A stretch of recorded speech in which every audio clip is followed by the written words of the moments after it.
પોરબંદરની લોહાણા સમાજની દીકરી રિદ્ધિ પોપટ તાજેતરમાં જ થાઇલેન્ડ જવા રવાના થઈ છે. રિદ્ધિ પોપટને ગયા વર્ષે અમેરિકામાં આયોજિત નવરાત્રિમાં મા જગદંબાની આરાધના કરવાનો મોકો મળ્યો હતો. તે પોરબંદર તેમજ સમગ્ર લોહાણા સમાજ માટે ગૌરવની બાબત ગણવામાં આવી હતી. ત્યારબાદ આ વખતે તે થાઇલેન્ડના પટાયા ખાતે કરાઓકે શો માટે જવા રવાના થઈ છે. મનોજ લાઠિયા દ્વારા આયોજિત પટાયાની 9 બ્લુ રેસિડેન્સી ખાતે યોજાનાર કરાઓકે શો માટે પોતાના કામણગારા કંઠનો પરિચય આપશે.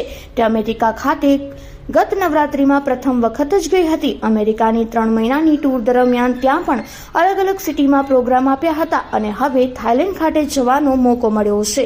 ત્યારે પોરબંદર વાસીઓએ તેને શુભેચ્છા પાઠવી છે. રિદ્ધિ પોપટ છેલ્લા 13 વર્ષથી સંગીતની ફિલ્ડ સાથે સંકળાયેલા છે. તેઓએ સંગીતમાં ઉત્પાન્ય વિશારદ સુધીની ડિગ્રી પણ મેળવેલી છે.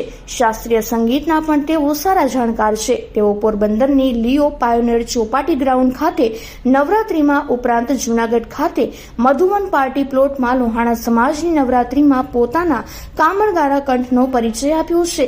તે ઉપરાંત પોરબંદરમાં જ અગાઉ રૂમઝૂમ તેમજ થનગનાટ જેવી પોરબંદરની શ્રેષ્ઠ ગણાતી નવરાત્રિમાં તેઓએ ધૂમ મચાવી છે અને હવે તેઓ થાઇલેન્ડના પટાયા ખાતે ધૂમ મચાવશે. અત્યારે પોરબંદર વાસીઓએ તેમને શુભકામના પાઠવી છે.